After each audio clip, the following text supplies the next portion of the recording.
Greetings, friends around the world. This is Dr. Bob Thiel for the Bible News Prophecy channel. If you've been paying attention to headlines, you've been seeing things about food inflation. Any possible tie to the third horseman, the apocalypse? I'd like to start out by reading a few news items. First one's from the Wall Street Journal. Inflation surges worldwide as COVID-19 lockdowns end and supply chains can't cope. The big question for the global economy: will price rises feed further inflation cycles? Well, typically, actually, yes, they do. Now I'd like to read another item. This is from Reuters. Higher inflation squeezing U.S. consumers as food prices, rents accelerate. U.S. consumer prices increased solidly in September as Americans paid more for food, rent, and a range of other goods. Yes, COVID fears and COVID-blamed policies around the world have resulted in inflation as well as empty shelves in various areas. Jesus predicted famines, and the New Testament actually talks about food inflation in the book of Revelation. Now, the United Nations Food Agency, called the Food and Agricultural Organization, it also reported about rising food prices. World food prices hit 10-year peak, FAO. World food prices rose for a second consecutive month of September to reach a 10-year peak, driven by gains for cereals and vegetable oils, the United Nations Food Agency said. Is more food inflation coming? Well, according to the Bible, the answer is yes. And rising prices for food are also expected by various secular sources. For example, I'd like to read something that CBS reported. We haven't seen anything yet. Food prices continue to climb. Wholesale prices are at record highs and some items are scarce, CBS Los Angeles reports. We haven't seen anything yet, said supermarketguru.com editor and food industry analyst Phil Lambert. Prices are going to continue to go up for a good year and a half.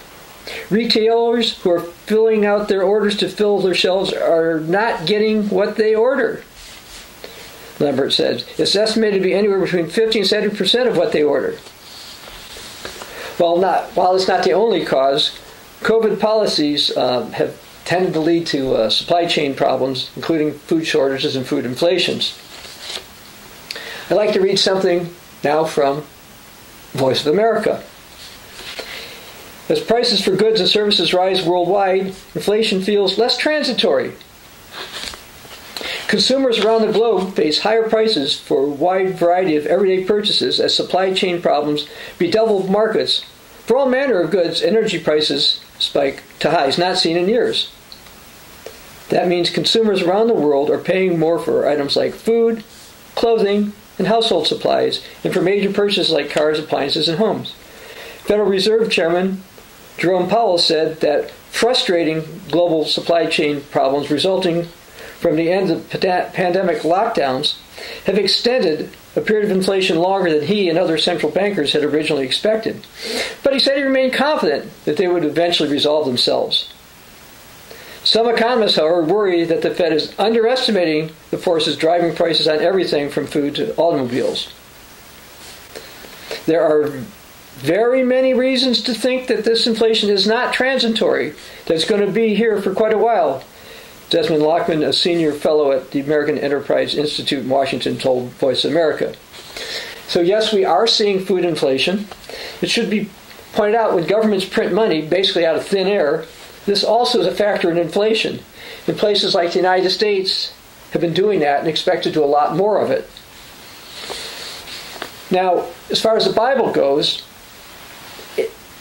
from the Bible, as well as lessons from church history, world history, we see that it's always prudent to be prepared for food shortages. I want to read a couple of things from the book of Proverbs. I'll be reading from the New King James Version. I'll start with Proverbs 6, starting in verse 6. Go to the ant, you sluggard. Consider her ways and be wise, which have no captain, overseer, or ruler, provides her supplies in the summer, and gathers her food in the harvest. How long will you slumber, O sluggard? When will you rise from your sleep? A little sleep, a little slumber, a little folding of the hands to sleep. So shall your poverty come upon you, like a prowler, and your need like an armed man. And I want to read something else from Proverbs. This will be shorter. Proverbs chapter 19, verse 15. Laziness casts one into a deep sleep, and an idle person will suffer hunger. But people say, well, won't God supply or provide? Go to Proverbs chapter 10, one verse 3.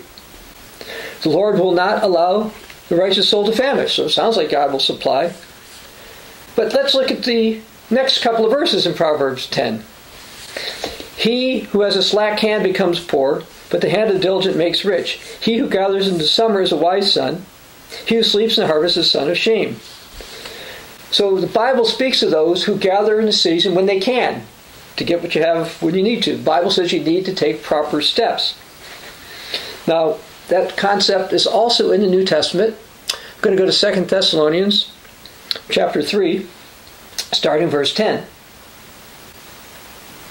Paul wrote, "For even when we were with you, we commanded you this. If anyone will not work, neither shall he eat. For we hear that there are some who walk among you in a disorderly manner, not working at all, but are busybodies. Now those who are such we command and exhort through our Lord Jesus Christ that they work in quietness and eat their own bread." You're not supposed to just sit around and expect other people to take care of you.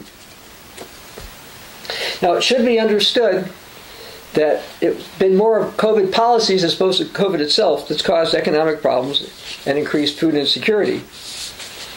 I'm going to go off tangent a little bit here, as I saw a disturbing report today that I'd like to read from the German press, related to the German press. It says, the German newspaper Bild reports that the state of Hesse has passed a motion that will allow food stores to decide whether they want to ban unvaccinated people from entering. The federal state is home to more than 6 million people and includes the major city of Frankfurt. The move means that a total of 8 federal states of Germany now allow businesses and organizers to institute so-called 2G option. What's the goal of this move? To literally starve to death people who refuse to take vaccines? Now those kind of restrictions remind me of the type of buying and selling restrictions that 666 will do.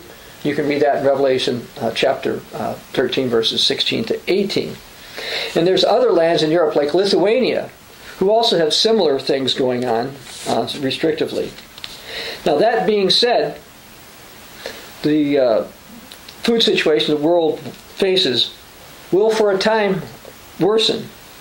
And when it happens, various ones are not going to be able to afford what they need. Some will, but others it's going to be more difficult. I'd like to read something that the old Worldwide Church of God published in a booklet called The Black Horse Famine.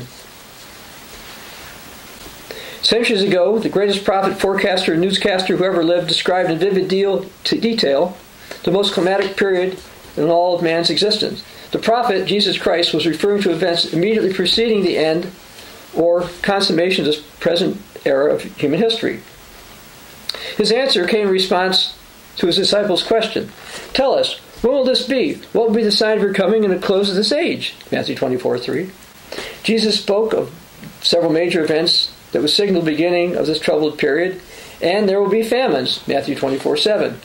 Some 60 years later, Christ further elaborated on this description when he gave the Apostle John the prophecies concerning the 4 horsemen of the apocalypse in the 6th chapter of the book of Revelation.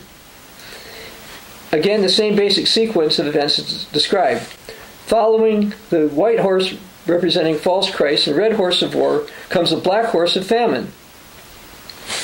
Revelation 6:5-6, King James Version. And I beheld, and lo, a black horse, and he that sat on it had a pair of balances in his hand. I heard a voice in the midst of the 4 beasts say, a measure of wheat for a penny, and 3 measures of barley for a penny, and see thou hurt not the oil and the wine. Now I'd like to look at that last verse in a different translation. This will be the New Living Translation. And I heard a voice from among the 4 living beings say, a loaf of bread or 3 loaves of barley will cost a day's pay. Don't waste the olive oil and the wine. Revelation chapter 6, verses 5 through 6, talks about food inflation with the ride of the third horseman of the apocalypse.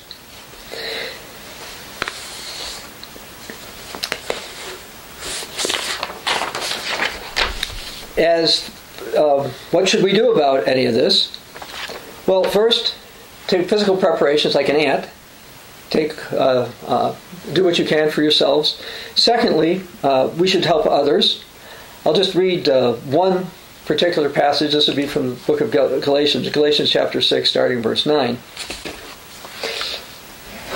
And let us not grow weary while doing good, for in due season we shall reap if we do not lose heart. Therefore, as we have the opportunity, let us do good to all, especially those of the household of faith. And as Christians, we are supposed to help others and to think about others. Now, the end is coming soon. We're getting closer to the end. I'd like to go back to the book of Proverbs. This time, I want to read Proverbs 22, verse 3. A prudent man perceives evil and hides himself, but the simple pass on and are punished. We are seeing food inflation. We may have some times when we won't have so much of it, but much more is coming. The ride of the third horseman of the apocalypse will involve food shortages and food inflation. The stage seems to be set for this now. Much more is coming. Hopefully you are both spiritually and physically prepared for what's going to happen. The prophecies in this book are coming to pass. You need to believe them. You need to act on them. This is Dr. Bob Thiel for the Bible News Prophecy Channel.